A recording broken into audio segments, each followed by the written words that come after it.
नमस्कार दोस्तों, genius junction channel में आपका हार्दिक स्वागत व अभिनंदन करता हूं। हिंदी व्याकरण का आपने एक टॉपिक कंप्लीट हो चुका था, संधि, और अब आपके लिए हम समास लेके आए शॉर्ट ट्रिक में। बिल्कुल आसान तरीका बताएंगे समास का। देखो, समास कहते किसे हैं पहले ये देख लो।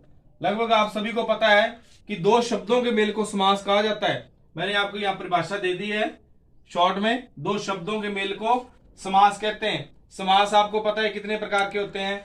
6 प्रकार से होते हैं समास। आपको एक एक प्रकार पूरे विस्तार से समझाएंगे समास का। आज मैं पहला प्रकार लेके आया हूं समास का, अव्ययभाव समास। इसमें क्या है, इसकी क्या पहचान है अव्ययभाव की, ये आप ध्यान से समझना कि अव्ययभाव समास क्या होता है, कैसे समझ आएगी इसकी कि इसमें क्या होता है। पहला पद प्रधान होता है, तो ये ध्यान रखना अव्ययभाव समास में। दूसरी बात क्या याद रखनी है, उपसर्ग लगा होगा। आपने क्या है, कोई भी शब्द आपको एग्जाम में आ जाए तो सबसे पहले उसका उपसर्ग छांट लेना, ताकि आपको आसान हो जाएगा। फिर आपको पता चल जाएगा कि कौन सा समास है ये। अव्ययभाव समास में उपसर्ग की पहचान करनी है आपने। उपसर्ग लगा होगा उसमें, वहां अव्ययभाव समास ही होगा। तीसरा क्या है, शब्दों की पुनरावृत्ति। शब्द जब 2 बार आए या 3 बार, जब पुनरावृत्ति बार बार हो रही है शब्दों की, तो वहां अव्ययभाव समास ही होगा। ये ध्यान रखना।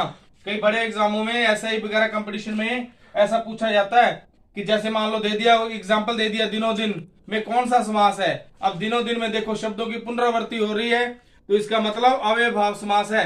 अब आगे देखो, कई पहचान के लिए आपको कुछ मैं शब्द दे रहा हूं कि आपने क्या ध्यान रखना है। कोई भी एक शब्द आ जाए जिसके आगे प्रति लगाओ, ये ध्यान रखना, प्रति जिसके आगे लगाओ वो अव्ययभाव समास ही होगा। और बे लगा हो वो भी अव्ययभाव समास होगा। फिर यथा लगाओ वो भी अव्ययभाव समास होगा। आ लगा हो आगे तो भी अव्ययभाव समास होगा।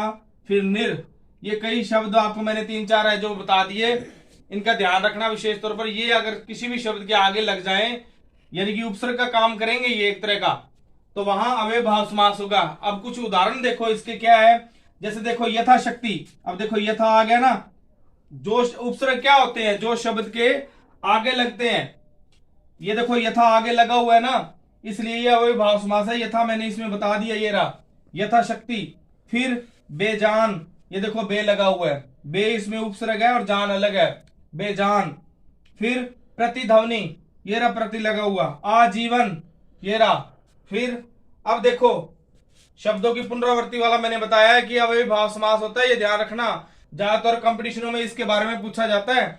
जैसे दे रखा हाथों हाथ, देखो यहाँ पे भी हाथ है, ये भी हाथ है, यानी कि शब्दों की पुनरावृत्ति हो रही है, बार बार वही शब्द आ रहा है, तो अव्ययभाव समास ही होगा। आगे वाला ये मैंने बता ही दिया आपको, दिनों दिन में कौन सा समास है, अव्ययभाव समास है। देखो दिन और यहाँ पे भी दिन है, दोनों बार बार पुनरावृत्ति हो रही है शब्द की, इसलिए अव्ययभाव समास है। ठीक है, इसी प्रकार से ये ध्यान रखना, ये कई शब्द दो मैंने बता दिया आपको, प्रति, बे, यथा, आ और निर। अगर ये आपके कोई भी एग्जाम कंपटीशन में आ जाए तो ये ध्यान रखना, वहां पर अव्ययभाव समास ही होगा। धन्यवाद।